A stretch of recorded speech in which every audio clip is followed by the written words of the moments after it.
Nous représentons donc l'association Les Porteurs de Pacemakers et de défibrillateurs cardiaques. L'association, c'est un développement de chaîne humaine. Voilà, nous essayons d'intervenir peut-être en amont. Alors pourquoi on va le dire après ou avant une implantation, nous avons comme tout à chacun un million de questions. Car il faut bien savoir que ces interventions, bien souvent, suite à un problème grave, quand ceux-ci ne sont pas faits d'un but préventif, entraînent de fait, aussi bien pour le patient que pour l'entourage familial proche, un véritable traumatisme.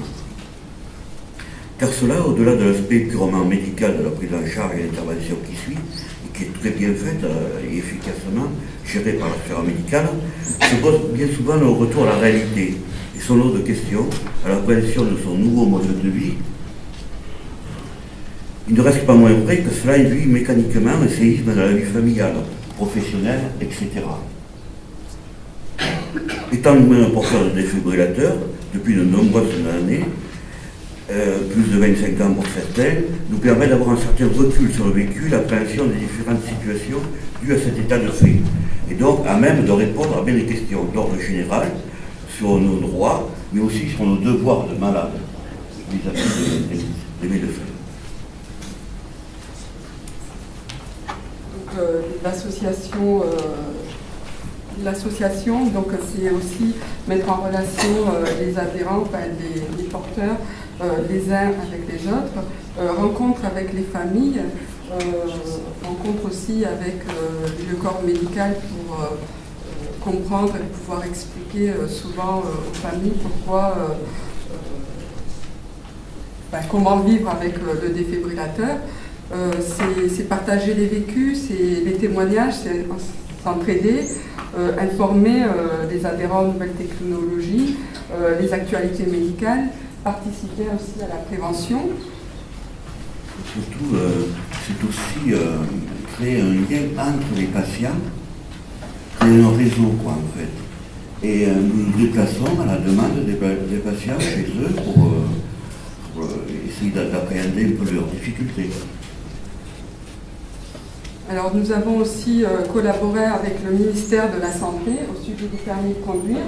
Il y a eu au printemps dernier une mise au point sur tous les cas de maladies à déclarer et pas que pour les porteurs.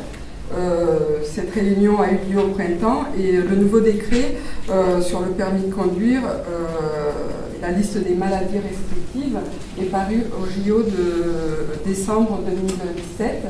Et c'est mis en application au 1er janvier 2018, déjà. Donc, c'est une avancée aussi et c'est une collaboration avec le ministère. Présence et participation aux différents congrès de cardiologie en fonction des invitations. Notamment, nous étions à Electra Marseille 2017, aux journées de rythmologie à Avignon, au Forum de la santé aussi à l'hôpital d'Avignon, au congrès midi cardiogreffe Toulouse en juin 2016.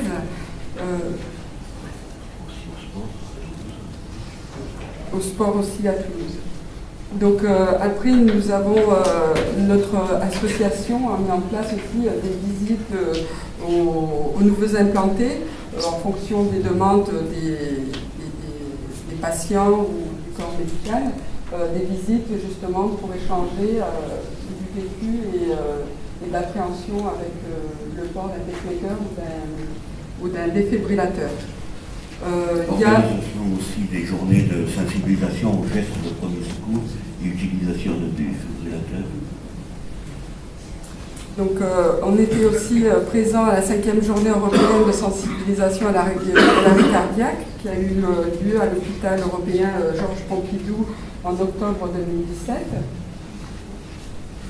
Voilà, et nous assurons aussi des permanences dans les hôpitaux, c'est-à-dire nous avons un hôpital qui est très intéressant pour nous, en fait, parce qu'on aimerait dupliquer cette fonction, Supposons à Toulouse, nous avons une réunion tous les mois à l'hôpital qui peut être interactive, c'est-à-dire avec une infirmière référente, un cardiologue et les patients qui vont être implantés ou qui ont été implantés. Ce qui permet d'avoir une table ronde. Pour nous, c'est très intéressant. Nous organisons des réunions d'information et d'écoute avec les adhérents, donc régulièrement dans différentes villes. Donc juste pour les échanges. Et après. Alors, participation aux commissions de mise en place des référents hospitaliers et des associations. Donc ce que disait Sophie, donc comment dire, ce maillage, cette collaboration entre associations aussi. Il faut dire que la LIF aussi nous aide beaucoup à ça, par rapport à l'interaction qu'elle crée et à la rencontre de différentes associations qui nous permettent après de rentrer en interaction ensemble. Le but, c'est aussi l'accompagnement avant, pendant et après l'implantation, en fonction des demandes. Donc il y a aussi une collaboration avec l'Alliance du Cœur pour l'édition d'un livret sur le pacemaker, un peu dans l'idée du livret qui a été fait pour le DAI. Donc c'est un projet qui est en cours. Voilà. Il y a un projet aussi de participation à la journée casque et l'enfant et aux congrès régionaux de sapeurs-pompiers. Les sapeurs-pompiers, oui, nous avons essayé de nous intégrer dans cette filière-là pour essayer d'avoir un rayonnement maximum. Voilà, une participation aussi aux journées du cœur à l'hôpital d'Orange et en même temps essayer de pérenniser les permanences dans les hôpitaux. Puis nous avons beaucoup de contacts avec les hôpitaux. Donc nous avons Cannes. Oui, là il y a des pourparlers avec l'hôpital de Cannes, de Nîmes, d'Aubenas, Biarritz, Necker et la Salpêtrière à Paris, Montélimar, Montauban, Bordeaux, et on essaye d'entrer en contact avec d'autres hôpitaux et justement pour pouvoir instaurer des permanences régulières un peu partout dans les services concernés. Le but, c'est de faire connaître l'association, d'instaurer des permanences et donc écouter, aider à rompre l'isolement, rassurer, tendre vers un meilleur vécu au quotidien. Nous avons donc des contacts téléphone, mail, des réunions, des échanges entre porteurs. Merci beaucoup. Là aussi, on voit un caractère très complémentaire de l'association. Et je vois que vous allez très loin, parce que vous allez même accompagner localement les personnes. Et je pense que, effectivement, dans un certain nombre d'hôpitaux, il y a des échanges, soit des sessions d'éducation thérapeutique autour du défibrillateur, parfois autour du pacemaker, mais que ça nécessite d'être diffusé. Et si vous organisez des réunions comme ça, et il faut probablement essayer de dupliquer, d'étendre ça à d'autres hôpitaux et voir ce qui existe, puisque dans pas mal d'hôpitaux, il y a déjà des sessions d'éducation thérapeutique qui existent, voir comment ça peut être complémentaire. Donc c'est intéressant de voir comment on peut fonctionner de façon ordonnée pour améliorer ça. Voilà, nous allons jusqu'à nous déplacer chez les patients quand ils le demandent. Pas de questions à ce moment-là? Il n'y a pas de questions. Ouais, juste un petit mot pour Anne-Marie, justement, là, donc on met tout cœur avec elle, un petit mot de bon rétablissement. Et puis souligner en effet, comme l'a fait Philippe, donc cet engagement quotidien, c'est vraiment, donc Anne-Marie, on a le symbole finalement, parce que qu'elle répond, que vous vous déplacez, que vous êtes disponible. Et ça, quand même, ce bénévolat est apprécié. Je tiens encore à le souligner et puis à vous féliciter. Merci. Je tenais aussi à...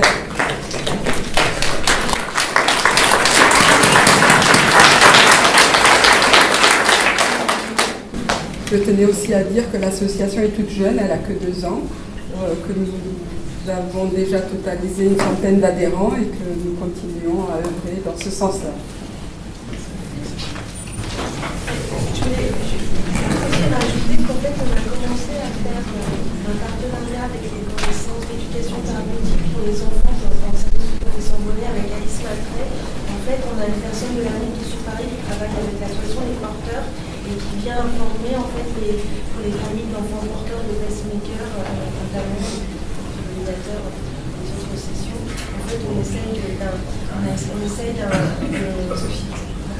Voilà, on essaye de faire un partenariat avec l'Association des porteurs à Paris dans les séances d'éducation thérapeutique pour les enfants porteurs de pacemaker ou de DAI. Là où je suis bien au courant avec M. Françoise qui s'occupe de Voilà, ça, chez Tane nous c'est Necker. Françoise, ouais, voilà, qui habite à 300 mètres de Necker, donc c'est assez Donc pratique. nous allons essayer de faire une collaboration efficace. Merci. Merci.